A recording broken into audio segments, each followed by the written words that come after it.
नमस्कार विद्यार्थी मित्रांनो. तर आज आपण पाहणार आहे ऑपरेशन ऑन डेसिमल नंबर, तेही अगदी सोप्या पद्धतीने. तर इथं काही 5-6 न्यूमरिकल दिलेले आहे, आपण ते अगदी सोप्या पद्धतीने कसे सोडवायचे ते पाहू. जसं इथं बघा 0.07 इंटू 0.2, 0.06 इंटू 0.07, 3 इंटू 0.08.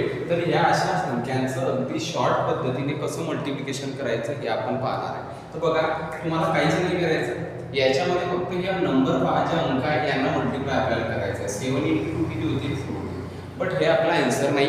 तर आणखी आपल्याला काय करायचं आहे बघा, ज्यांचं आपण मल्टिप्लिकेशन केलं त्याच्यामध्ये एकूण पॉईंट नंतर इथं किती नंबर आहे हे मोजायचे. जसं बघा, इथं पॉईंट आहे, इथं पॉईंट नंतर 2 नंबर आहे, 1 2 आणि इथं 1, असे एकूण 3 नंबर आहे. तर तुमचं जे आन्सर येते त्याच्यामध्येही पॉईंट नंतर 3 संख्या यायला पाहिजे, तर ते आन्सर बरोबर असेल. जसं इथं बघा 7 इंटू 2 14 झाले, पण इथं पाच नंतर 2 डिजिट आहे, म्हणून आपल्याला एक डिजिट इथं 0 घ्यावं लागतं आणि इथं पॉईंट देऊन टाकायचं. बघा, तर हेच आपला आन्सर असेल. तर ही अगदी सोपी पद्धत आहे. फक्त आपल्याला इथं बघा, इथं पॉईंट आहे याला घाबरायचं नाही, फक्त नंबर पाहायचे, आपल्याला आपोआप त्याचं मल्टिप्लिकेशन येऊन जाईल. बघा, इथं 6 इंटू 7 किती होतील 42 झाले 42. तर बघा, तुमचा आन्सर 2 डिजिट आहे, पण इथं पॉईंट नंतर एकूण संख्या मोजा किती आहे. पॉईंट आहे इथं, पॉईंट नंतर इथं 1 2 3 4, तर एकूण संख्या किती आहे 4.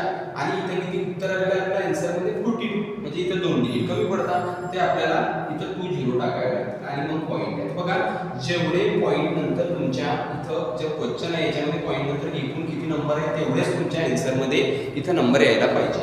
जसं बघा, इथं आपण हे पण पाहू. असं बघा, इथं 3. आता बघा, हा नंबर जर पाहिजे तर हा डेसिमल नंबर नाही, हा डेसिमल नंबर आहे, हा 3 डेसिमल नंबर नाही, याच्यामध्ये पॉईंट आहे का नाही. तरी अशा वेळेस बघा काय करायचं, 8 इंटू 3 किती झाले 24. आता बघा, याच्यात भलेही पॉईंट नाही, पण इथं पॉईंट नंतर संख्या आहे, याच्यात तर नाही, याच्यामध्ये पॉईंट नंतर 2 संख्या आहे 1 2. तर बघा, इथं आपल्याला पॉईंट आला. तर बघा, एकूण पॉईंट नंतर 2 नंबर. इथं बघा, आता थोडी मोठी संख्या घेतली आपण. बघा, 6 इंटू 1 6 झाले.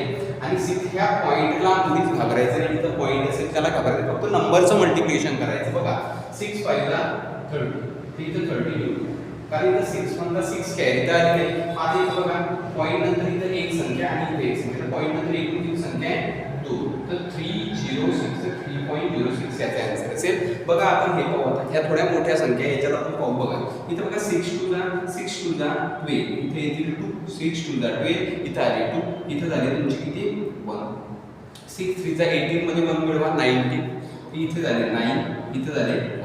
आता बघा, 6 5 जा 30, 30 मध्ये 1 मिळवा 31, इथं आले 1, इथं आले 3 कॅरी.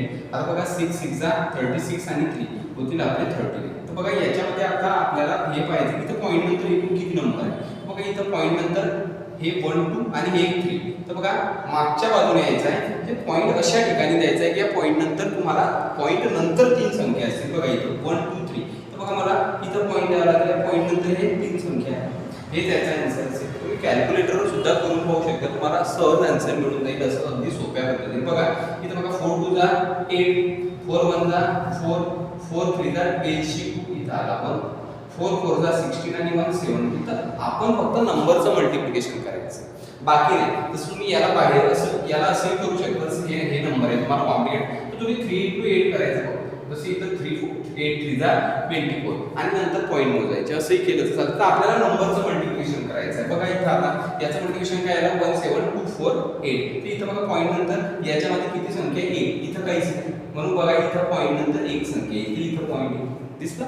आता बघा, याच्यामध्ये 2 4 जा 8, 2 3 जा 6, 2 2 जा 4 आणि 2 1 जा 2. तर बघा, इथं पॉईंट नंतर किती संख्या 1 2 3 4 5. आता इथं तुमच्या लक्षात येईल की इथं 1 2 3 4, तर इथं एक डिजिट कमी पडतोय, म्हणजे बघा इथे किती आहे पॉईंट नंतर संख्या 1 2 3 4 5 आणि इथे किती आहे 1 2 3 4. आपल्याला एक 0 टाकावा लागेल आणि इथे तुमचं 0.02 4 6 8. तर अशा पद्धतीनं अत्यंत सोप्या पद्धतीनं आपण कोणत्याही दोन संख्या ज्या डेसिमल नंबरमध्ये असतील तर त्याला मल्टिप्लाय करू शकतो.